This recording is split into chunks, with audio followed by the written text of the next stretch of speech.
By the sun-streaming rivers it hovers, by the flowers and reeds where earth tickles the sky, itself a little purple sun in the warmth, whose tail extends for balance, whose wings, the blessed envy of those who watch from below, disappear it into the blue. Into the sun, forget that dragonfly, until it lands on you. Hey everyone, welcome back to Solacene. This is the 15th episode in our internet semester, and today, Aaron started us off with a poem. Would you like to tell me about the poem? Have you ever read one of the Solacene zines? Yes. So in the third one that we made, the Nature zine, there is a character who we affectionately term the tour guide, who I like to kind of loosely think of as the Solacene mascot, and he's a dragonfly. And today, as with last week, I set out to write a poem somewhat thematically relevant to the questions of the episode, which are ASMR and also like professional uses of the internet in the office, let's say. But I thought that both of those would be quite unsolacene topics for a poem. So I kind of thought, what's the opposite of those things? And I think a dragonfly by a river is close to that, and the sounds pertaining to it are close to the opposite of ASMR in my eyes. And also, there is the fact that we like to joke about my tastes very closely align with those of a young girl, perhaps going through her unicorn phase. And also, I think like an old woman who gardens, who has like a dragonfly charm and wind chimes and stuff. So, Yes, that's a really great look into Aaron's psyche. I really liked that poem. I just like the image of it using its tail to balance. Yeah. Really sweet. So to kick us off, we're going to be talking about ASMR, which stands for Autonomous Sensory Meridian Response. Do you know who coined the term, Aaron? Biden? One would assume a scientist. Yeah. Some kind of expert in how our brains work. But nay, it was just a woman on Facebook. But she could be... No. Oh. She just likes the feeling. This episode is going to be hard for me to talk about because it grosses me out.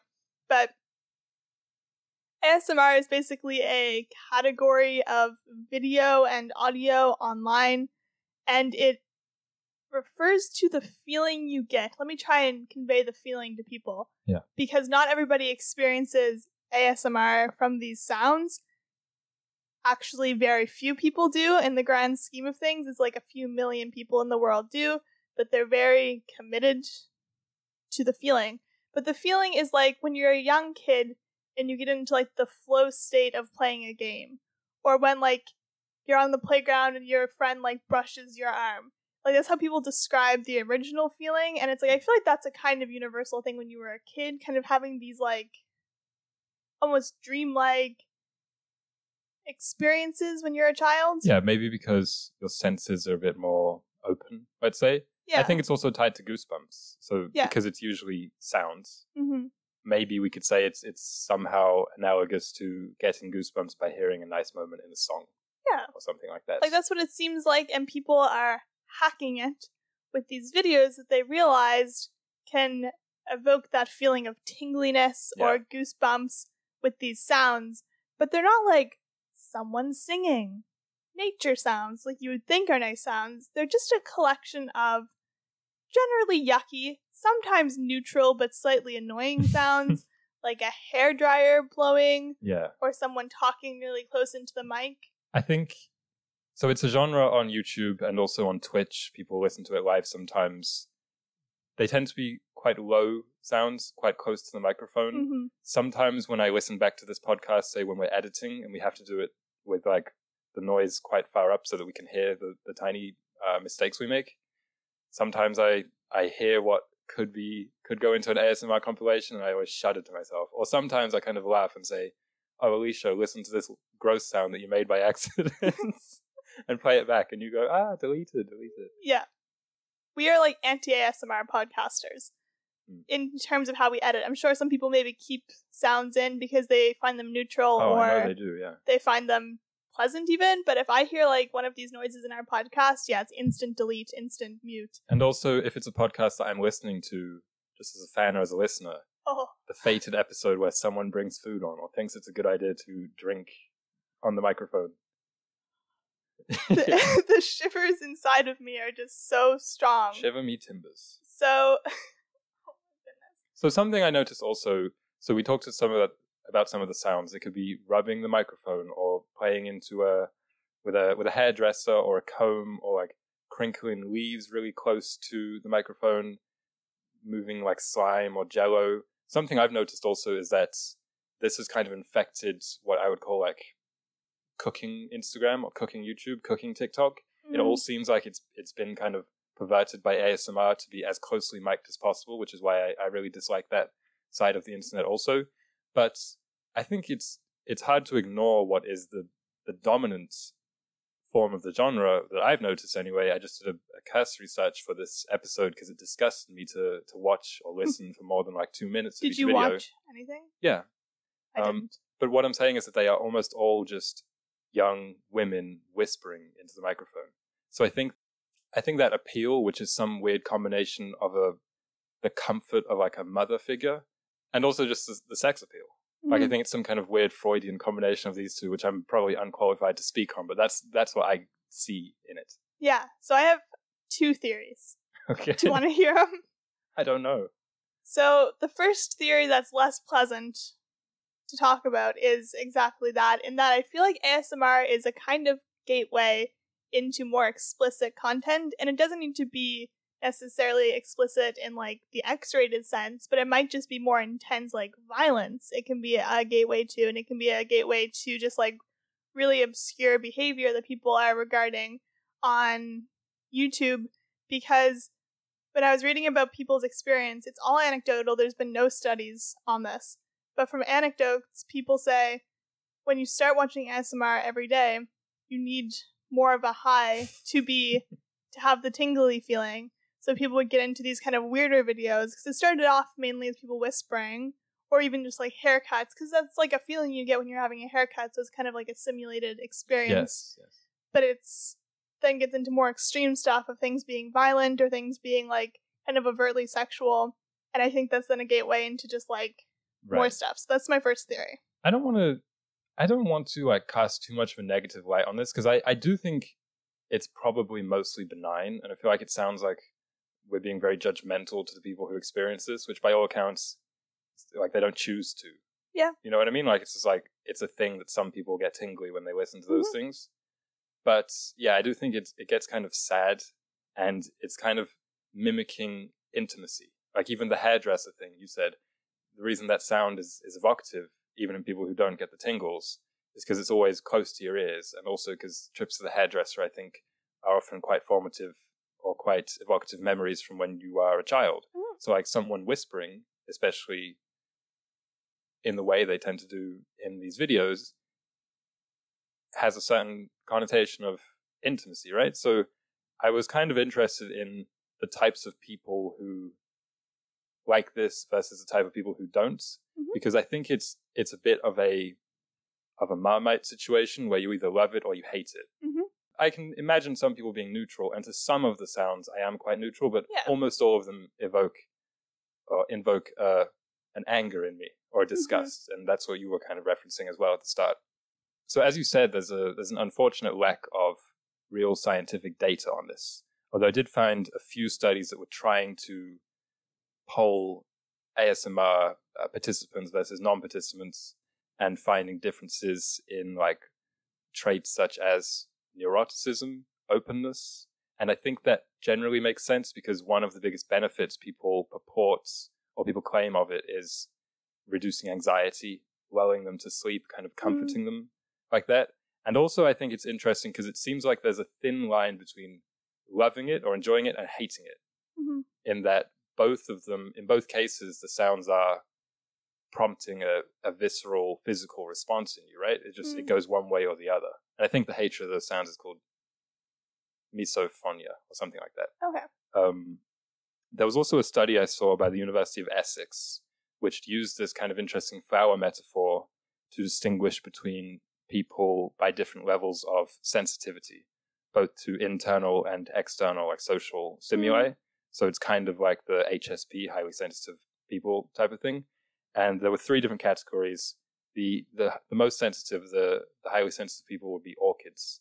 The least sensitive, or what I liked reading it as, the most emotionally resilient, were dandelions.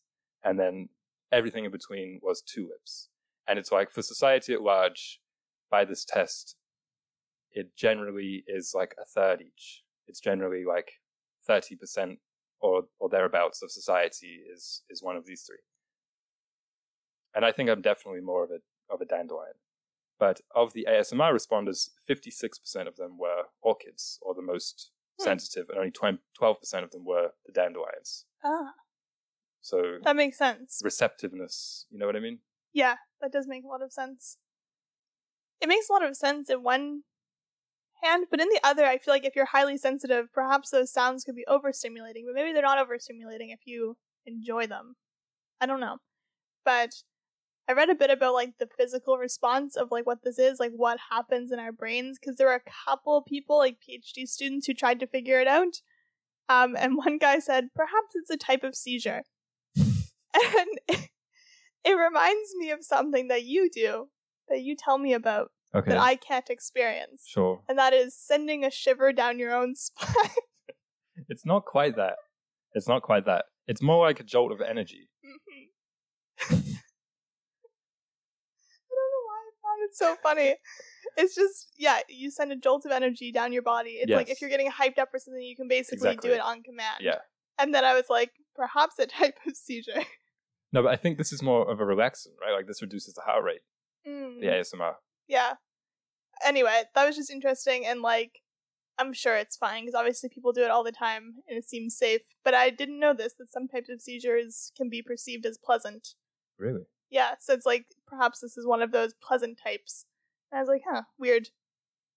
The second theory that I have is inspired by this parenting account that I follow on Instagram, and she was talking about how whispering versus shouting impacts our relationships, and she told this parable of someone asking, like, why do we shout even though we're so close when you're in an argument? It's like, it's obviously not for them to hear you, because like they're right there, you could talk quietly and they'd still hear you, and you just say your points in a low tone. And then in this version she told, it was a monk saying it, but I mean, I'm sure it could be LeBron James or whoever is saying this. But the person explained that we shout when we're angry because there's a metaphorical distance between us, and you're trying to kind of shout over the distance. And I was like, that kind of feels right. Like, there's so much noise even in your own head that you feel like you need to shout to be heard. I feel like it might just be because it's a non-violent way of getting at the energy. Yeah. But who am I to argue with LeBron? Or this random monk. I don't know who said it. But then it said, then when you're like comfortable with someone, you'll speak at like a normal tone. But when you're really, really close with someone, you might not even need to speak, or you might whisper. And then this parenting account was talking about how whispering can really cultivate a relationship between parents and kids, like kind of doing it as an activity of like whispering to each other. And I was like, that sounds really weird, but it also kind of makes sense, because it's trust. You have to trust the other person listening. You trust to be close enough to them to whisper. And I feel like that's what these videos kind of emulate, is like these really intimate moments that we lack. And not just the talking ones, but also like the cook with me ones. It's like, we usually cook alone, but we used to cook in community, or even just cook with your family. Yeah, I mean, what about study with me? Usually that's not about the sound, but it's just about the visuals of it while music plays over the top or something. I mean, as we said, there isn't much data on this, but just my gut feeling is that it's that sect of disenfranchised, maybe isolated young men predominantly watching and listening to these things that the internet loves to kind of appeal to and talk about. Yeah. This reminds me, I saw another funny thing on the internet this week, and it was saying, like, imagine churning butter for hours with a podcast to listen to. And I was like, that's funny. But then someone commented they would do it together and they would tell stories. So it was as if you were listening to a podcast. Like, It's not like people were just like alone in their house doing chores with no stimulation. It's like just like a podcast in real life. Yeah, exactly. But I found that funny. Imagine whispering to your children in public. Like, let's say you're collecting them from school. No, but there's a certain sometimes No, I'm just saying. You have to. Yeah, that would be creepy. And also, like, if you were... I'm just coming up with skits, but if you were, like, trying to wake them up and you're getting really angry because they weren't waking up, and you're just whispering angrily up the stairs. Good morning, sunshine. Right. That was accidental ASMR, maybe. Yeah, maybe. But I do think, yeah, you whisper in moderation, but maybe whisper more. That's the Solacene recommends for this week. So ASMR in real life? Yes. Or just do things, maybe? Yeah, like go get a haircut. Actually cook. Crinkle some paper. I just wrote in Solacene no, but yeah, I suppose there is more nuance to that. And also, I don't know, because as you said, it's such a small percentage of people, it seems wrong to cast too much judgment and be like, this is gross. What I don't like is the kind of unhealthy dependence on it, for instance, to sleep. Yeah. Because I don't know if I mentioned that in last week's episode on YouTube, but at times in my life, I've like almost driven myself to a dependence on watching random YouTube videos to get tired to fall asleep. And I don't like that. So it's just another example of technological dependence. And I do wonder, again, this is wholly unfounded, but I do wonder if the internet age, the modern age, is kind of increasing the proportion of people who feel such anxieties, and whether if you just plucked like 1 million people from the 1600s, if there even were that many, I'm not sure, whether there would be less of a proportion of them who would respond to ASMR. I feel like there would be, but again, that's just a gut feeling. Yeah, because there were some people talking about their experience. They're like, yeah, I was like super depressed, and this just like not cured my depression, but was a really great help. But then I think if you just solely relied on this, yeah, you'd kind of get dependent on it. And it's not like YouTube's gonna like disappear overnight, but I also just feel like any dependence on the internet isn't especially healthy in case it's bad. Yeah, it's you're unhealthy. like away from it for a while or whatever. Well, even it's just unhealthy. It's just an unhealthy way to live, I think. We should strive to stand up on our own as much as we can. Last week, we did a kind of week in the life of our own dependencies. And we thought we would do a follow-up this week, trying to, one, reduce the screen time, and two, just see how being a bit more intentional about it would shape it, because last week we tried to be as representative of our general life as possible. And I had a couple kind of points of advice for anyone who was trying to do a similar thing in their own life, perhaps. And one of them, like they're actually both very simple, but one of them is just turning devices off, because then it's a bit of a pain to actually turn it back on. It is, like, let's say you were in the morning, one of your routines is you check the weather, but then that lures you into checking your emails and then checking your IG or whatever. So it's like, if your phone was just off, you'd kind of be like, oh, I could go check the weather. I'll just look outside and eyeball it like that. So it leads you obviously into a bit more ambiguity sometimes, and you might have to be patient with regard to some things, like, oh, I can't look that up now, I'll wait. But that also kind of builds your memory and, inherently kind of filters out the things that you would be doing on said devices. Yeah. And another one along the same lines is when they're on, keeping them off your body. Like, I find when I have my phone in my pocket, I will kind of reflexively open it much more often if I just had it, let's say, on a shelf, or even better, in a drawer or something like that. Those are great tips. I've found when I'm walking, keeping it in my backpack is really useful instead of in my pocket.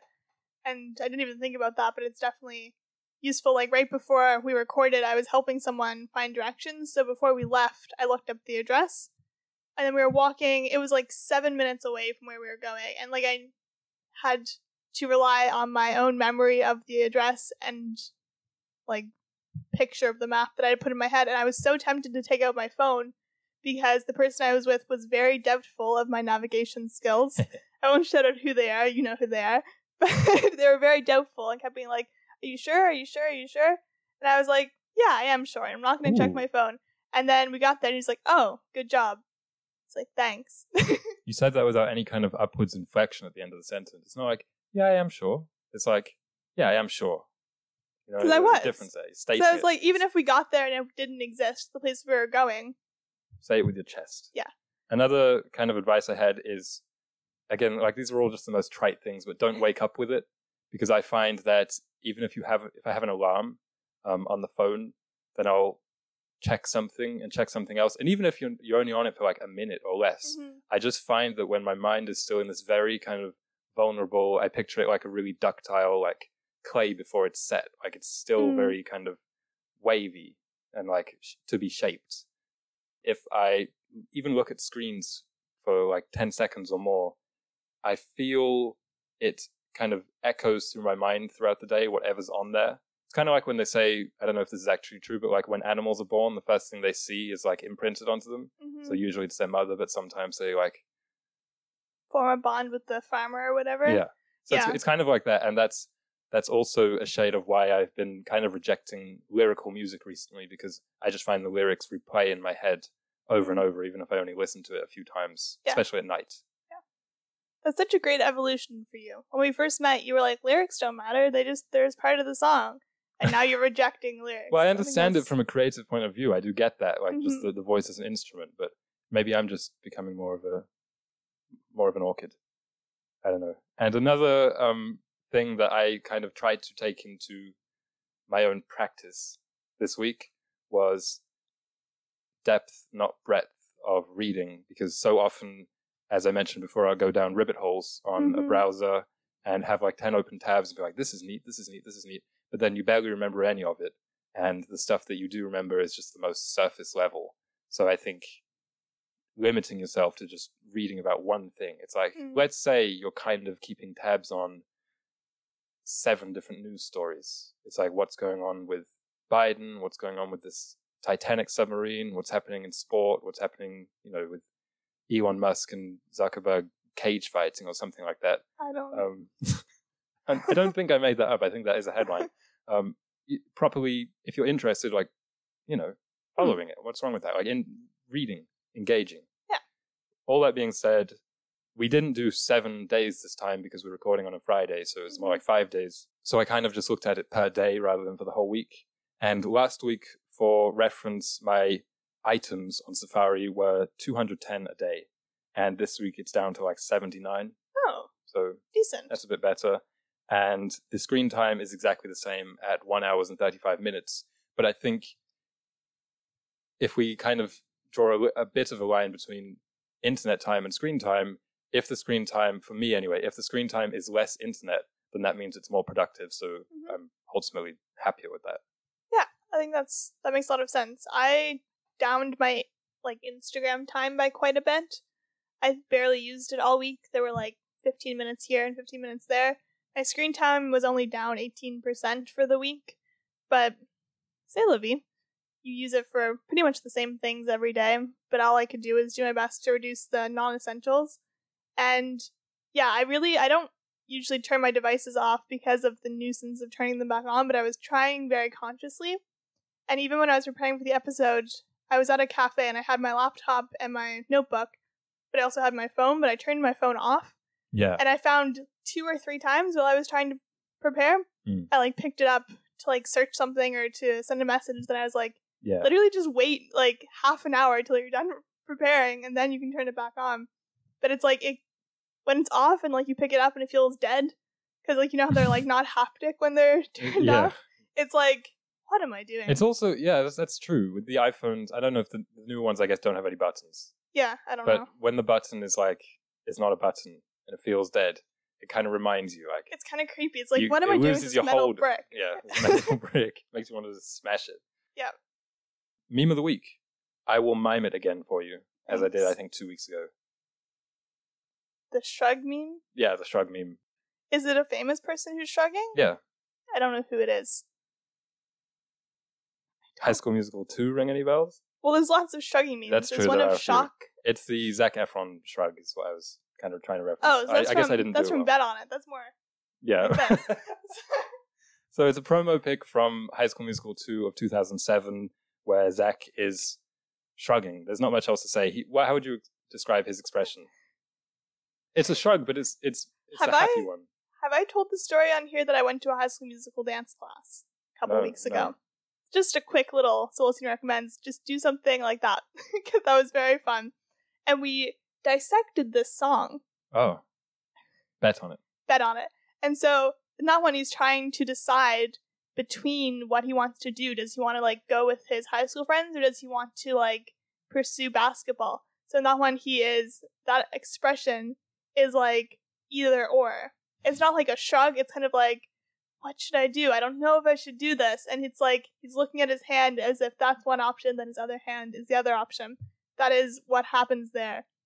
Quite philosophical, really. Mm. When you were talking about that dance, I was mentioning that its kind of peer from High School Musical 3 is of Angry Troy. Yeah. Is the connoisseur's choice, I think, compared to Bet on it. Scream. Where I just remember him like running around in the hallway like a gorilla or something. Just tearing down these massive, like 15-foot banners of himself. Yeah.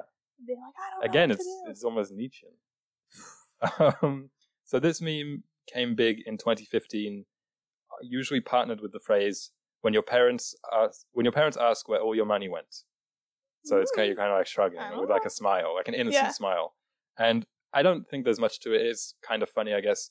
I think it's somewhat interesting that after 15 episodes, we haven't really talked very much about memes from shows and movies, which is actually, I think, the biggest source of memes. I had mentioned the Arthur one, but that one's so zoomed out that it's almost removed from Arthur. Mm-hmm. And I know this was even a promo pic from, like, it wasn't in the movie, but there's something very kind of intertextual about it. And I also think there might be something to the fact that we are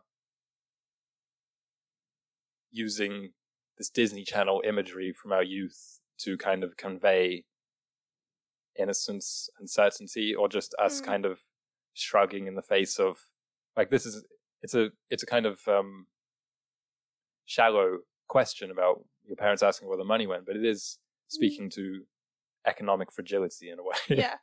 I realize this is not the same Troy meme. There are a lot of Troy memes. This is one of him in the green shirt? I don't remember the color of his shirt. It's just a white background, just a very simple promo that is pic. different, because there's one from Bet On It where he's also shrugging. Okay. This is a different one. Yeah, it's not from the film. Okay, this is the promo one. We still enjoyed that Bet On It analysis. Sorry. I'm not going to cut that. Still. Okay, but yeah, it is funny that we're looking back to this. It's very stock from our childhood. Yeah, stock image. You do meme of the week next week, so I have a recommend for you. Okay, but maybe this spoils it. I'm not fun. Maybe I'll tell you off. Okay, tell me off air. The guy who looks like he's in pain. I'm telling you on air. Okay. You know who I'm talking about? Yeah. I think his name's Harold or something like that. Harold seems right. Because I think he was in Montreal recently. I think I saw. No, I think I saw that too. Him in front of the gold ring, or the silver ring. The ring. The circle. I don't know what it's called, but if you had come across him, would you have asked to take a picture? No, I wouldn't have recognized him. I just would have been like, oh, there's an old man. Yeah, like he just has like white hair and is an old man. But I'll talk about him next week.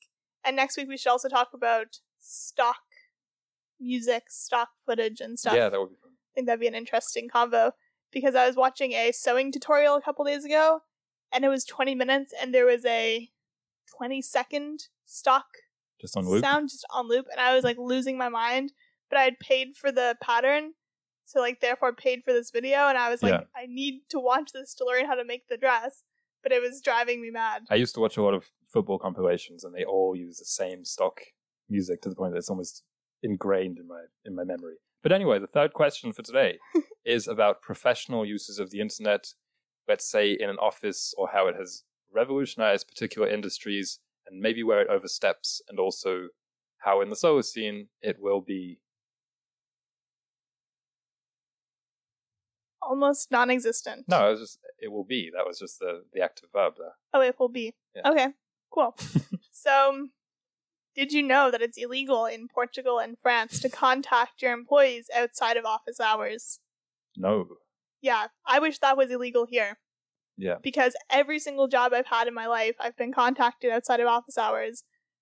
On average, it said like over 50% of people said it was like once a week that people were contacted outside of office hours, but for me it feels like close to every day. It's like, it's not necessarily anything like demanding you to do work at the moment, but it's just like asking a question or like making a note for the next day. And it's like, whatever, but it does, after a while, it's kind of hard to shut off your phone and just be like, I'm gonna go from 5 till 9, like, in the evening, not have my phone on, because then you're gonna miss perhaps something important. Yeah, that happened to me this week, actually. It did, didn't it? When I had a shift that started at, I think, 10 o'clock, and I woke up at about 7, and I was like, okay, I know what time my shift is, I'll get there for this time, I'm just going to turn my phone off, because I won't need it. And I arrived there on time, and the person said, oh, but you should be over here, which is, I don't know, a block away or something. And I was like, why? And he said, weren't you reading the chat? And I said, no. And they just looked at me like I was an alien. And I was like, I don't have my phone on me. But I kind of got punished for it. But also I felt a weird sense of superiority for having to trudge around in the heat. But and you it's told annoying. Me, you looked back on it and it was only a 20-minute. Yeah, but it's still annoying is what I'm saying. Yeah, so it is. In the Solacene, obviously, it won't be annoying because phones won't be mandatory when they're not actually mandatory.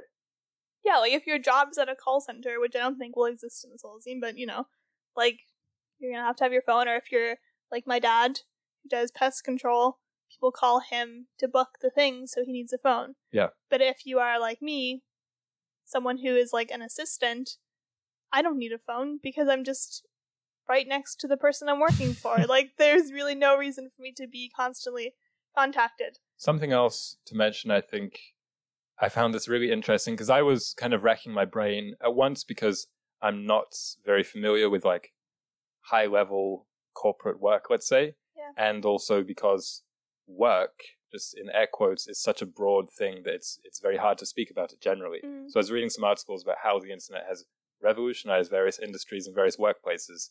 And something I kept seeing repeated was that it has, quote, revolutionized customer service. And I was just thinking, it seems like that's only for the worst, though.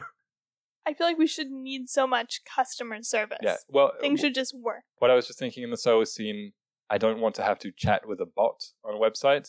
And also, you don't really want to have to be on hold for like 45 minutes. So in the Solacene, customer service will just be like, you call the person, or you email them, or you meet up with them, or you send a letter. But it's a thing.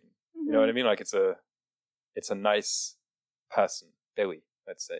Yeah. I recently had a positive customer service experience, and I was like, like I talked to two humans, talked to them in French. Props to myself, because I felt very good about that. But I was like, this is good. And they were just super helpful, and it was like 3 minutes. In person. Yeah. Because there's a big difference. Exactly. Something else I think is of note is when it comes to Zoom in professional cases, and even like FaceTime in personal communication, I was thinking about how different people act compared to in real life. And I think that's really interesting. Even young children who have grown up with it now being a normal thing, Zoom classrooms, FaceTimes with grandma because the quarantine bubble doesn't let you visit her or whatever, like even with that, the way people act should be studied because it's so different. It's really It's true. so awkward and so different. Yeah. And every, let's say, Apple keynote that you watch when they try and do the presentation of like some new FaceTime technology, it's like, that's not how people are though when they FaceTime. No. Because those are paid actors. Yeah. But it's like real people are just kind of staring. There's a lot of staring into the void, I think.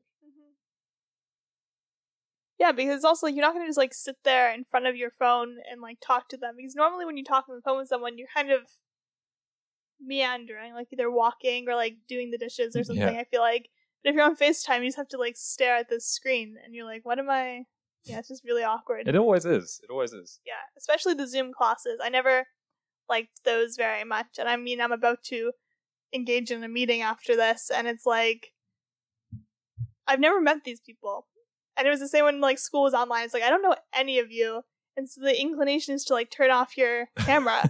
Because it's like, why would I just kind of be the only one like smiling into the camera for half an hour? But throwback to the Solacene Book Club. Yeah. It'll come back. Yeah, perhaps. Was that awkward though? Would it have been like, how different would it have been if it was in person? Would have been much better in person. Like it was, because you can punch people. Well, no, but you can read people better. Yeah. I mean, like, everyone was kind of uncomfortable because there was obviously this weird thing where, like, some of them were, like, my friends that I knew really closely. Some of them were people I'd never met. And it was just, like, it took a while to kind of get any kind of rapport going or, like, comfort going. But then once we did, like, it was fine because we had something to talk about. Like, we were talking about a book. It's fine, but I still think there's an uncanny valley aspect of it that even texting and emails don't have because those don't try to be real life. Yeah. You know, Zoom is a bit too familiar, but that just makes its differences kind of stand out all the more to me. I don't know. Like if someone said, okay, we have to have a meeting about this thing for work, first choice, depending on commute times, and I understand we'll get into work from home. I understand why people don't like to commute. But the first choice always is to just talk in person. Mm-hmm. And this is coming from someone who's very introverted. And the second choice would be some kind of text or email situation. Mm-hmm. And then way down the list will be Zoom, because it's just this awkward in between. Yeah, it's like just call if it like comes to that. Like but I think we kind of feel like we have to do the Zoom because like, well, I don't want to lose the personal connection, but it's like, I feel like calling just does the same thing but better. I was reading that like about 50%, it was like 50 to 54% of millennials, so like young people, when they were doing work from home during the pandemic, that percentage worked till midnight every day because they couldn't get the work done. And I was like, that's weird. That feels very strange because if you were in the office, like you basically have to leave at a certain hour. Yeah. And it's like maybe people were being inefficient or maybe their bosses were giving them way more work. But it's just like, I feel like the internet in that sense is just hindering people's lives so much. Because a lot of my friends even I talk to who work from home, they're like, well, yeah, like I'll have a supper break at like 6 and then I'll work till like 9. And it's like, but if you were in the office, like that just wouldn't be expected. And I know people work overtime. There's always been a thing of like, we need to just stay late, and it's like equally unpleasant. Yeah, but if people enjoy the work, then they, if they want to work till 9, they want to work till 9. Yeah, but there's something about it being in your home, being in your bed. I think that having a healthy, very simple kind of environmental split of a place for leisure, a place for work, a place for play, I think these are all very important things that obviously work from home misses out on. Although, as I said, I do understand people wanting to ditch commutes. It seems like, from what I've seen, a lot of the push for work from home is in response to really annoying parts of corporate or office culture that don't actually have to exist, though. Mm-hmm. But people say, well, why would I want to go to nonsense meetings?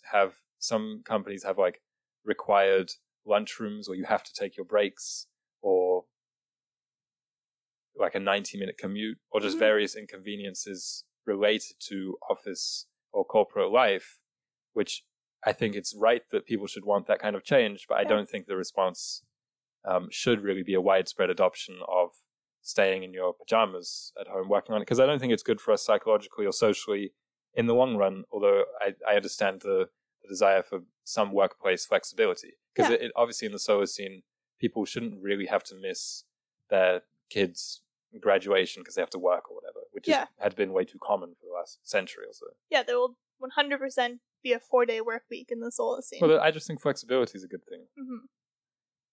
Yeah, especially the commute. I mean, I can't imagine working a 9 to 5 with an hour commute on either end. It's like, when are you going to eat? When are you going to But again, that's an infrastructural problem. Yeah, there's not easier solutions, harder solutions, but better for the people. I was also thinking about internet-born jobs, so like the ones that are only created from the digital space. And I thought we could kind of reflect on this from creating and trying to grow solar scene, because that's kind of what this is. But I read a quote in an article kind of celebrating this. It said, you could work for a company that sells a product you will never see, let alone use.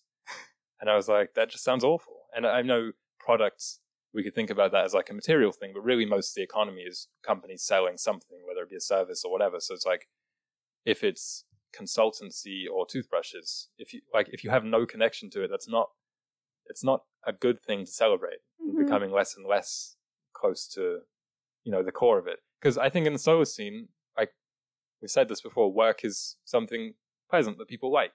Mm-hmm. People like to do it. So I feel like that won't be exploited the way that it kind of is today. That like people like working and almost need to like feel meaning in life. Like we enjoy doing work, even if it's kind of menial sometimes. But I feel like that inclination is exploited for people to do either overtime work or do work for things that they're very disconnected to. So talking on this through the solar scene experience, because we kind of work from home often without it being that profitable, but that's another story. But it's just kind of funny because it's like, I think one of the ultimate goals for us would be to not have to have another space. Mm-hmm. Whereas there's so many people who are like, oh, it would be nice if I could just work from home. Yeah, meanwhile we have the studio. Yeah, the studio apartment / studio. Mm-hmm. Well, yeah, I'm just going to head to the studio, do a quick record, then we do it. But also obviously we're talking about it not having a geographical tie, but also the time on like social media. Mm-hmm. Like that's something. Selling online, that's something else. Putting your conversations online, like your voice online, that's something fundamentally different to that than there is to, let's say, if we were just in a shop selling zines. Mm-hmm.